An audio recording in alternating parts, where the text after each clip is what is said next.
Good morning. My name is Joe Gottlieb. I lead corporate development for Sailpoint, and thanks for joining us this morning for this session entitled Advancing Automation Confidence via Identity-Defined Security. They got us in the dark corner here in 311. Hopefully you won't find this material too dark. Let me break it down for you. It's kind of a mouthful, but starting with identity-defined security, what's that all about? Well, I've been in the security industry for about 25 years now, and I've only been in the identity side of the industry for about 3. And my observation is these two groups haven't been talking together too much. So there's an opportunity, in my opinion, to raise the precision of security, and in particular our cyber posture and our cyber operations, through better use of identity, right? Not just for identity's sake, but to actually really understand the users we're monitoring, the situations we're monitoring, and the security policies that we're enforcing. The first part of this title is really what I'm trying to get to, which is how do we advance automation in this whole world where we're overwhelmed. Clearly the security industry is overwhelmed, and yet we're deathly afraid of automating because of our history of false positives. So what I will share with you today are some hopefully encouraging developments in this front, trying to establish a higher confidence in automation through a greater precision and some repetition, leveraging the power of identity. So first, let's paint the backdrop. We got to always start with these slides where we talk about the landscape, right? You're familiar with this, but what I like to talk about in terms of digital transformation is maybe a little bit different. Large enterprises, in my opinion, are using digital transformation typically to reinvent the customer experience. They're trying to grapple with the new technologies that will allow them to do something with greater impact, greater value, greater intimacy, greater anticipation. If you're not using digital transformation for this, chances are maybe you're doing it for the wrong reasons. But this, in my opinion, is the driver for a lot of this change. Now, what that means is it's a great opportunity to reinvest in our tech stacks, a great opportunity to take the newer technologies, the more agile stacks, the more portable, the more open capabilities, and bring them to bear upon some new emerging thoughts about our business problem. How are we doing in the audio there? Killing you this morning? All right, okay, good. I got a little feedback up here. So, opportunity to reinvest in the tech stack. Great opportunity to make a better investment in security, a more modern, more current investment in security. But here's a few things that are making it kind of tough. Our adoption of SaaS apps. SaaS apps are great. Fast path to value, for sure. Most economic way to deliver functionality, for sure. Ability to control, sure. Oftentimes better ability to control, but a different model for control, something we have to grapple with. Unstructured data, similarly. Data is piling up in files everywhere, and we don't have a lot of controls surrounding that data. So getting our arms around how we're protecting that data, which is very sensitive. GDPR is a big driver here, but it's just the latest driver, right? We've known all along we've got to protect that data, but it's hard because it's different. If you're not adopting tons of SaaS apps, and you probably are, and you're not solely still running private data centers with mainframes and other things that are pretty old, you're also locating a bunch of stuff on public cloud, right? Pushing things into AWS and Azure, another driver for change. Great new tech there, great delivery model, different model for control. And last but not least, if this isn't enough, the profile of the things, the devices that we're managing identity and access for is rapidly evolving with IoT and bots and other forms of automation and code talking to code with DevOps. That's the future of entitlement. That's the thing we have to get our arms around. So without further ado, right, we've got a pretty good, challenging, interesting problem to solve here. And InfoSec wasn't built for this, right? The InfoSec of today, system security, endpoint security, network security, the best monitoring tools, struggling to grapple with this. Doing a decent job of evolving, we're not going to throw it out, but we have to supplement it with other capabilities and good, smart architecture. And so I submit, and it's pretty easy to say at a conference like this, identity has never been so strategically important. Now here's a slide I like to use to compare security and identity. And admittedly, this is a caricature. But when I think about security, having been in that world for a long time, the world of detection and prevention, it's a bit like rocket science. It's like a moonshot, right? There's a lot of algorithms, And there's a lot of expertise one has to maintain, develop and maintain to make those technologies go. And as soon as you get those people trained up, guess what? They're super, super valuable. So pretty hard to hold on to them, right? So holding on to that technology expertise in the very intricate and diversified security domain has been a great challenge. So I see enterprises trying to put some box around that, trying to reduce the total number of technologies. They still got to deal with the threat horizon, the landscape always advancing, so they need the next technology. They got to think best of breed. They're constantly consolidating, but they are trying to get their arms around that in a way that puts a box around it and puts a bit of a ceiling on how they're investing. Meanwhile, identity governance, frankly, in my opinion, and I would say this of all of IAM, but the part that I think about the most each day is identity governance, is a bit different. It's not super comfortable. It's like walking upstairs, right? Still hard to do, right? You got to make a commitment. You got to be thorough. You got to make choices. You got to adopt technology. You got to deploy technology. But it's all built around your business structure, the way that you've chosen to organize your people and the way you've chosen to organize business decisions. So a lot more familiar territory that we've already aimed at all the other things we're doing in business. So I like to think of it like walking upstairs, right? If you're committed to doing it, you're going to get there, one foot in front of the other, and it may not be pleasant all the time, but you're going to get an outcome, the outcome you're looking for. So to zero in a little bit more on what identity governance is all about, and this is not meant to be a marketing slide, this is meant to be an industry movement, right? Because enterprises are still struggling to do a good job with this, right? So whatever technology you're using to do this, you're probably finding that there's more to do, right? Because we must be thorough and intentional about managing who has access to what. And guess what? It's not even who has access to what anymore. As I said, it's what has access to what under what conditions, right? Bits of code talking to other bits of code under conditions that you'd want to feed into whether or not you want those two things talking, right? That would feed the policy. It would feed the adaptive scenario. When you see technologies talk about adaptive authentication, that's a form of what's going on. Our access control policies are now trying to be so much more dynamic and more thoughtful and a lot less static. And so the way that we must manage those policies and enforcement points and the way we must govern them has to evolve with this evolution of entitlement. Now the rest of this stuff is just about being thorough, right, and being systematic and doing it according to the term we use so often, remember back in the day when we were implementing SAP, business rules, right, or business logic. That's the big driver here. How do I want to do this in the context of my business? Do I want this privilege to be approved by just that person's boss, or do I want it to be approved by that person's boss and the owner of that asset? Maybe even legal, if there's a controlled group that's allowed to see that particular resource. Maybe it's an M&A resource or something like that, right? But business rules, however you have them, you've got to be able to understand and apply in a system, in a program that allows you to really take control of this. The companies that are not taking control of this, right, are just avoiding the issue because this is very doable. This is not rocket science. This is just about commitment. So when you're committed to this and you're actually doing it, it can provide a great source of very predictable, very binary, very deterministic control that you can use to increase the precision of security. And that's what I'd like to talk about next.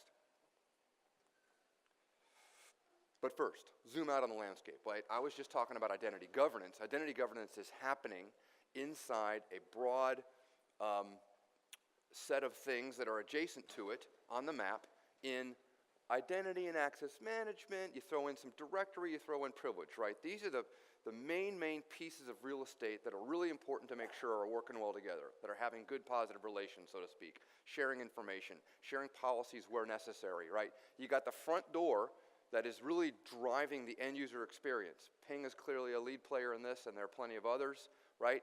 These folks are controlling the front door, who has access at the login point, and increasingly dynamically via session, actually throughout the session, right? A lot of policies are being built now to determine whether or not that person should be stepped up. That's a great step forward. MFA, really important control to be adding to your logins, particularly your sensitive logins. Pretty basic stuff. But also we're looking at device conditions, we're looking at network conditions, we're looking at geolocation, we're looking at suspicious geolocation sequences, right? That is what's happening at that front door, and that set of policies also has to be governed, by the way. It also has to be managed by the people that know how to do it, not just a few wizard administrators in a closet somewhere. It's got to be brought back to the business hierarchy, the people that own assets and the people that own or manage people, okay? So that's the front door. Meanwhile, the privilege vault, all the PAM systems are operating right next to that or in line with that or are actually serving as that role for some things where you're going straight and authenticating to the PAM system for all the sensitive assets that lie behind it, right? Really important thing here, they're adding additional controls. They're doing things like vaulting of credentials, rotating of credentials. They're also doing things like session monitoring. They're doing video recording for both forensic purposes and in some cases real-time search based upon tags in video, right? That's a really important feature because those controls are really needed for the most sensitive assets because that's where the hackers are going for leverage. We all know that, right? What is it, like 2 out of 3 breaches are being, or even, I think it's over 80% of breaches have been leveraging privileged accounts, right? Why wouldn't you leverage a privileged account? All this lateral movement you hear about, right? They're going laterally to get to a privileged account, right? They're taking the easiest way in, the easiest, most easily duped user, which could be any of us, right? They get in, they move laterally, they get to this place. That's where they're going, right? Meanwhile, directory services, I'm kind of going from the top to the bottom, but directory services probably really most important at the very, very beginning, right? That's why you see a lot of the access management players having directory plays. That's why you see players like Radiant Logic really helping us to unify directories, right? This good directory hygiene is a huge, huge building block for good identity access control and identity governance, right? Because we often rely upon groups. Now, we are starting to see enterprises start to step away from their reliance upon groups for so many things because the group structure gets very complicated, and if they don't keep it pruned and really, really well tuned to what they're doing and the sort of smallest tree that's possible, it becomes very, very hard to manage. And so direct management of entitlements on target systems via good governance is also starting to happen, and I don't mean that to be a self-serving thing, it's just a trend that's evolving, right? Our reliance upon groups works for some things, for what those groups can truly operate well within in terms of the way we're managing the groups and the things that they can actually govern access to. And last but not least, I mentioned identity governance, but these things all have to work together to be effective in this landscape. So let's now talk about how you can combine those technologies with the other things you're doing in security to make identity plus security a bit more like walking upstairs. I've got 3 opportunities I'd like to talk to you about today. And the first 2, I'll just linger here on this slide and speak to them verbally. The last one, I've got some screenshots from a demo because it's probably the one that would trigger the most disbelief, and I just want to prove that it's actually being done, okay? So the first one, situational awareness via serialized identity. What the heck does that mean? Another mouthful. So when we talk about serialized identity, we talk about knowing every user and being able to distinguish them from every other user, no matter what account name is being used or what device they're on or what session they're engaged in, right? It's all about building that, we call it an identity cube, right, for each user, so we map all their accounts to that. And you've got to, you got to treat your authoritative source like the HR system as the starting point where you actually begin that serializing that employee or contractor or application or piece of code, right? Ultimately, we'll see all of that. So serialized identity is all about bringing it all together, knowing the true thing about that one particular entity. Some companies have achieved some risk reduction through segmented identity. Literally, they break it all up. The problem with that is you now don't really know what a particular user that happens to have all those different segmented identities has access to. And so when you're considering the human factor and the risks associated with the human factor, you're blind. Okay? So bring those things together in a singular identity that's serialized, really important for good governance. But then meanwhile, if you have that serialized identity, you can now help security technologies, both on the monitoring side and on the enforcement side, really understand what user they're dealing with, really understanding what total access they have, understanding what risk labels you've attached to them, understanding what exceptions in policy you've allowed for them, right? That becomes something way better than the grope that has been what we've been dealing with transient IP addresses. Maybe we associate with a MAC address, but that can also be an issue, right? Because that's just a device, not really a user. We don't know what the user is actually, right? So serialized identity, great identity context for driving a better level of situational awareness. This next one, context verification via organizational hierarchy. I love these mouthfuls, right?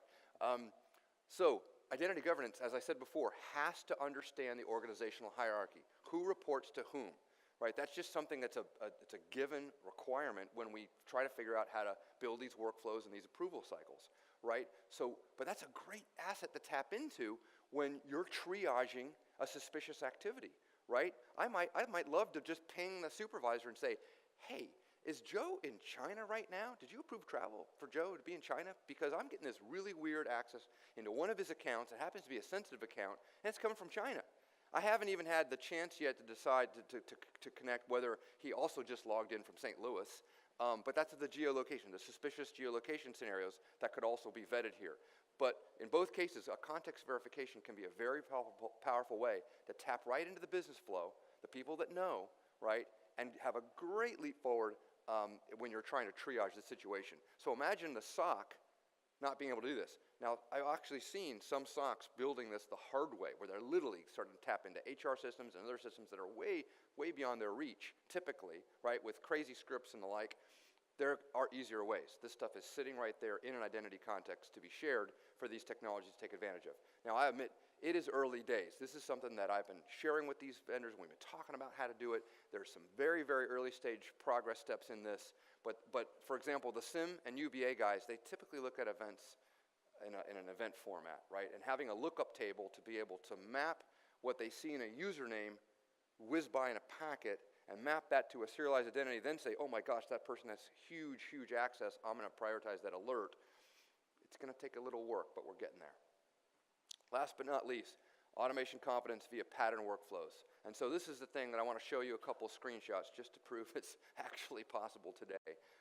And really, this is the basic thesis that I'm sharing this morning, and that is we can increase the precision of our security policies with this identity context, but we're always going to still be reluctant about automation unless we can actually pattern the workflow. So let me set this up for you. So this is an app we wrote in Splunk. It allows us, it's available on Splunk base. It's actually in beta today, but it's downloadable today. It allows you in your Splunk environment to take any alert, and you would pull down the menu to edit the alert and add an action. And when you add the action, when you have our little Splunk base app running, you get this list of possible tasks to run in Identity IQ, our identity governance solution. And if you look at this list of tasks, there's a pretty good range of things here, right? You could suspend a user. You could ping that user's supervisor. Remember when I was talking about that earlier? You could suspend a single entitlement. You could suspend all entitlements. You could trigger a certification. The point is that all the typical tasks that you would want at your disposal in the identity governance system are now right here that can be triggered by an alert. Now, I know what you're saying. Boy, that's a big leap, right? Where's my confidence? So the thing I'll come to, and then I'll come back to this for a moment, but when you actually add this configured capability, at the very bottom there, see provisioning type? It says direct right now. So what's highlighted there is the direct choice. The other choice is workflow. So what you could do is you could say, I want this thing to be triggered. Maybe I want to suspend all entitlements for this user, but I want it being done via workflow. And that means I'm actually selecting a workflow that'll go off in the identity governance system and now say, maybe I want 3 people to double check that first. Maybe the people that normally approve that access are actually going to see this again, and they have to be involved. Maybe I do that workflow and I set up a thing, alert, and a timeout. Maybe I do this one. The one alert is I try to do the workflow. And if I don't get an answer, I have a different alert that's kicking off, and now I go straight to automation for some things that are really, really severe. Other things, you want to use this workflow capability to see the pattern. And if this happens 20 times, you get tired of seeing it, who has automation confidence now? Now you've got to automate it, and you have, at that point, a level of confidence in the repeatability, right, the repetition of that particular situation that you now feel good about automating. And so I think this is just that's a tiny building block, right? So if you're doing this in the large, you're starting to find where pattern repetition is giving you that opportunity to automate, and you can start to whittle back risk via these more elegant, I would submit, controls. These are a lot more elegant, right, than bumping people off networks and dropping packets, killing sessions, right? That's what we do in firewalls. That's what we do in security. So this is an opportunity to be more precise and more elegant about enforcing your security policies. Anything more I want to say about this? No. So, now let me leave you with 5 questions that forget about the technologies for the most part. Think about your overall program and how you're going about this. And first and foremost, when you look at technologies just from a distance, are you picking things that are open enough to integrate? This is the modern tech stack era, right? Everything we buy ought to be open, ought to be API oriented, so that we can continue to make a really best effort job. It's going to keep getting more complicated, right? But our ability to make things work together, right, never been more important, and it'll keep getting more important. So really, really push your suppliers to have open architectures so that you can make sure that whether it's you or the partners you lean on, you can get these sorts of outcomes with open technologies. Big question to ask here. This is the one that I think is more challenging than the technology part, since there's good evolution on the technology side. Are my groups talking? It's so easy to get burrowed into the trench, right, because we're overwhelmed, and we're not talking group to group and figuring out innovative ways to help each other. What I just talked about requires 2 different groups to agree on setting up a rule that's going to fire from one technology that one group owns to another technology that a different group owns. That requires some trust organizationally. That requires some dialogue. That involves a shared vision. Now, if you've got a CISO that's got a great vision that's forcing this to happen, this ends up being the DNA marker, right? When I find out where this is happening, it's the CISOs come in and they say, enough already. We are going to work as a team. We're going to sort this stuff out, and we're going to, yes, we're going to have our triage things we got to do down in our trenches, but we're also going to advance this whole portfolio as a complex to make progress. So this one's, this is all about getting back to the scientific method. Remember the scientific method when you were in science fairs as a kid, right? This is about building those hypotheses and being committed to paying attention, to measuring, to repeating the process, to ruling out the things that came up bad, to advancing the things that came up good, right? So if you can commit to that approach, you can use those little building blocks and that method to drive some real automation pattern confidence. And the last 2 now zoom out on how you can really leverage this for impact in your organizations. So increasingly, I see every security decision, every major security investment at the most, I think, I would say top 50 percentile of enterprises. This is really becoming quite prevalent. They're being evaluated in the context of a risk model. Some method that the organization is looking at risk and they're measuring risk, and they're using that model to prioritize their investments. But more importantly, they're using that model to create a more dispassionate conversation across the executive team, right? Because security's tired of saying, the sky is falling, and I told you so after no one invested, right? So risk frameworks have become the method that organizations have, I think, increasingly been more successful grappling with this set of choices, and do we really need to invest or not? So enough FUD, what are we going to invest in? If we can create a material reduction in risk that we can measure, that's going to get money. And then if it doesn't, we're going to learn from that exercise. And the next time it better, or if we found out why it didn't work, we're going to change that aspect of the project. So that, I think, increasingly. So if you can make this work that you're doing in automation pattern confidence produce measurable reduction in risk because you're actually achieving change via automation or getting to more things because of the automation, you're going to fit into that framework that is increasingly the driver for how your company's making these decisions. And now zoom out to the highest level, right? This is what now organizations are leveraging to help boards actually reclaim governance. Boards are the most progressive enterprises have regained control over governance because they've regained a posture on cybersecurity. But there's a lot of companies struggling still to get to this place. And so having a role to help this dialogue and this effort and this education process at the board level is really, really impactful. Okay, in my last couple minutes, I'm going to talk to you a little bit about the Identity Defined Security Alliance. So this is a group of vendors that is trying to bring together identity technologies and security technologies. And frankly speaking, we're subjecting ourselves to a good openness challenge because we just think it's good for the industry, and we're tired of pushing this stuff uphill. So we want to make it easier and easier for these technologies to work together. here are some of the companies that are involved. I happen to sit on the board, and I'm a believer.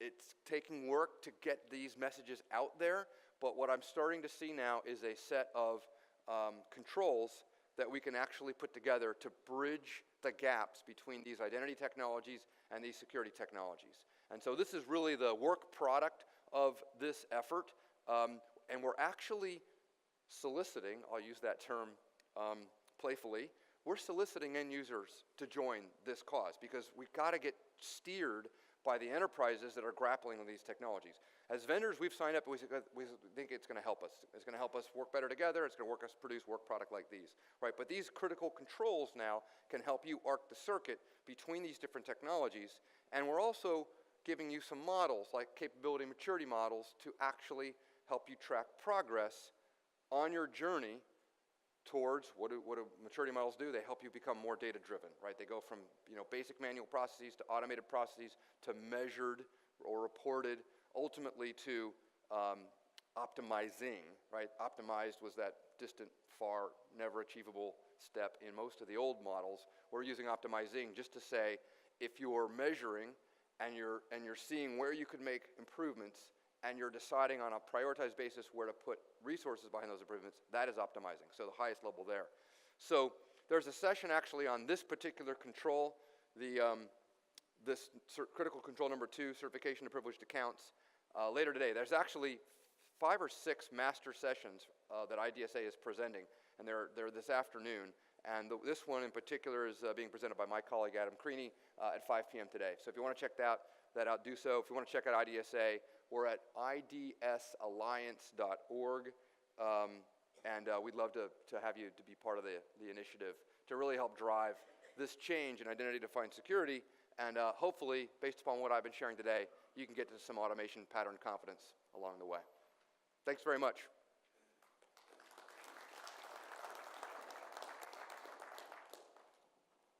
I'll take any questions if we have a moment while we shuffle the room. Anyone? Yes? Joe, you mentioned humans, code, applications as identities. Are we grappling with microservices and all the dynamic service accounts that they create? Yeah. So when I said bit of code, any bit of code, I went even past that, right? So at the end of the day, right, a developer who's developing in a boundary that, why would you even trust that boundary? So a microservice, any module, right, is going to be using access. Inter-process communications now becomes the highway that we have to govern access through under the conditions. And so we're looking at DevOps and DevStack type players that have reach into that so that we can actually think about their authorization models and help manage the entitlements that are happening there. And in some cases, they're just being laid down without a lot of control, and we have to get in via other hooks. But the future is, just like we try to help security get upstream in the development pathway, and it's getting better, we got the authorization architecture, we have to get upstream so that the development of the authorization architecture is thought about from the very beginning, so it can be governed. Other questions? All right. Well, thanks. Have a great rest of your day. Safe travels home, and we'll see you around.